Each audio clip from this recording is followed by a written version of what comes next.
Hey everybody. Man, this quarantine, I've let my hair grow out. This is what happens. See, you all think that I'm bald, but no. I just have to shave my head. I'm just kidding, of course. But I tell you what I am. I'm missing my friends. You know, we're all sitting in this. I bet you guys are missing them a lot too. I've been thinking a lot about all my friends that I used to have. It's kind of cool that we've had Facebook because I get to check in on friends that I've had from high school, elementary school. I get to check in on friends that I had in college and now. And I think about all the silly things I used to do with my friends when I was younger. Like, I don't know if you guys know this, but I have seen this movie because we've all seen a lot of movies while in quarantine.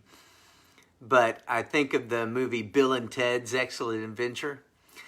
Because one of my best friends in high school, there was a scene, and you may remember this scene, but whenever we'd see each other, we'd always go like, "I'm Bill S. Preston, Esquire, and I'm Ted Theodore Logan, and together we're Wild Stallions."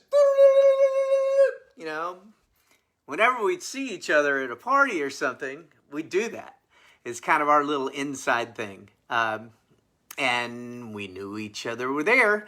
It was something special we shared. Everybody else knew that we were there too. But there's things that I'm sure you do with your friends. You have little inside handshakes, or maybe you do something that only you know about, a little secret handshake or something. Well, today, the story from the gospel that we're talking about is about a friend of Jesus, Cleopas, and his friend, who are on this walk to Emmaus, and a stranger comes up that they don't recognize. And let's see how that one goes. And I've got some people to help me here with the story. See, Cleopas and his friend were walking on the road, and quite frankly, they were sad. They were bummed. I mean, they were really sulking. And our friend Jesus had died. And they were just going, why did he have to die? Why did Jesus have to die? And they were just bummed, man. And then this stranger comes up. And the stranger comes up to them. He says, "What are you talking about?" "Well, we're talking about Jesus." Said, I mean, are you the only person that doesn't know about Jesus? Gosh, he was a great teacher. Jesus was a great teacher, and he died. And we're so sad about it. Why did he have to die? We thought he was going to be the person that could bring peace to the world. And then the stranger says, "Don't be silly.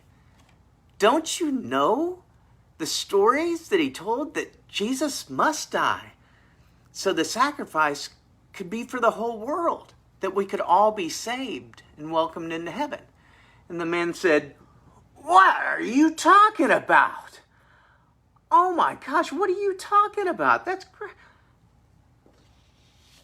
But as they were walking together, it was almost dinner time. So the men invited the stranger to come in and have dinner with them. And when they did, they sat down, and Jesus took bread and he broke it and he gave it to them. And they realized that the person that they had been talking about, Jesus, was Jesus the whole time. Gosh, how do we not know it? But when he broke bread, it was like his little secret handshake. And they were excited. They were excited because they knew that they had Jesus with them. And it changed everything. Jesus had risen. And they were excited. And they ran off, changed, to tell the rest of the disciples. Now, that story is a real special story for me. And I think about three things that I'd like to talk about today about that story. One, okay, when I was a kid, I used to think, well, how did Cleopas and his friend not recognize Jesus? I mean, they were close to Jesus. How could they not recognize Jesus? But then, I don't know if you've heard this story or not, turn the kettle black. Okay? Well, see, Cleopas and his friend were really sad, and they were just really worried about all the stuff about them. They were just thinking, well, I'm bad, I'm really sad. And when they were doing that, they couldn't recognize Jesus. And I'll tell you, yesterday, I had a pity party for myself. I was bummed out. I was tired of being inside. I wasn't fun to be around. I was upset because everybody had eaten all my cookies. I wanted my cookies, and everybody had eaten them. And I went to this little part of the house, and I just was all sad and angry and had myself a little pity party. Well, I'm going to tell you, Jesus could have walked into that room, and I wouldn't have recognized Jesus. Because I was so wrapped up in myself and all the stuff that's wrong for me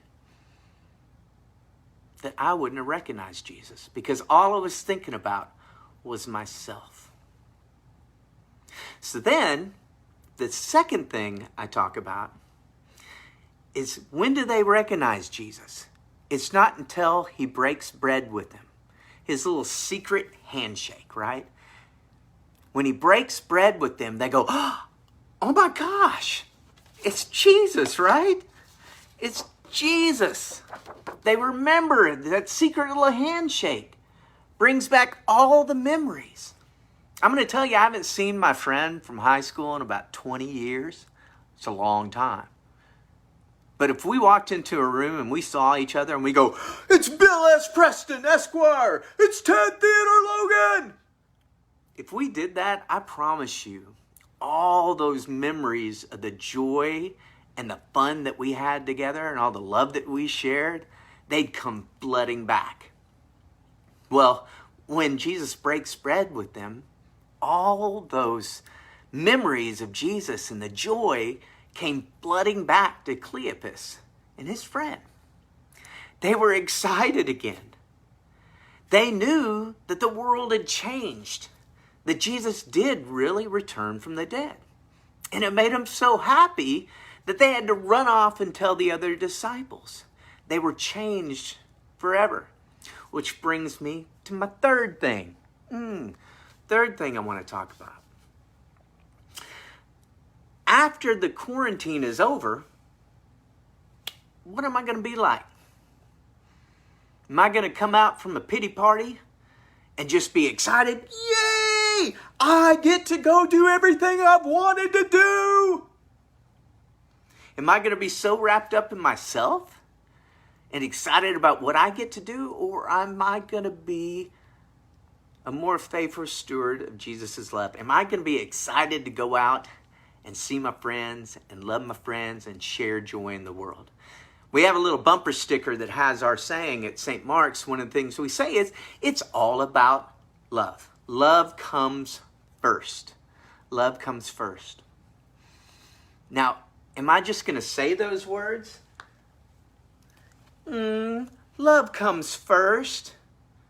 And then push the person out of the way while I go run and get all my cookies? Or I'm going to say, love comes first, and really try to love my neighbor and show them the joy of Jesus.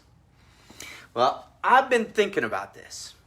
And what I'm going to be thinking about is, when I leave the house after quarantine, I want to pretend that I have a ray gun of joy that God has given me. And I want to go out in the world, and I want to shoot joy at everyone I see. Pew, pew, pew, pew, pew, pew, feel Jesus' joy. Pew, pew, pew, pew. You know, this doesn't feel right. What I really want is a ray gun of joy that I can just go, joy, joy, joy, joy, joy, joy, joy, joy, joy, joy, joy. You can get the joy down in your heart to stay. All right? I want to just spread the joy of Jesus to everyone that I meet. Because I know that when I spread the joy of Jesus with everybody, that I'll feel that joy come right back at me. When I get out of quarantine, what I hope is that I can be the person that spreads Jesus' love into the world. Spreads that joy as much as I can. Now, until then, we're all in here together. I just want you to remember that we are changed because of Jesus' resurrection. Okay, that resurrection of joy on Easter. And I just want you to feel the joy of Jesus with you. Okay? So I shoot Jesus' joy to you. I love everybody. I hope you have a great, great rest of the day. And know that Jesus' joy is with you. Now, everybody, have a great day.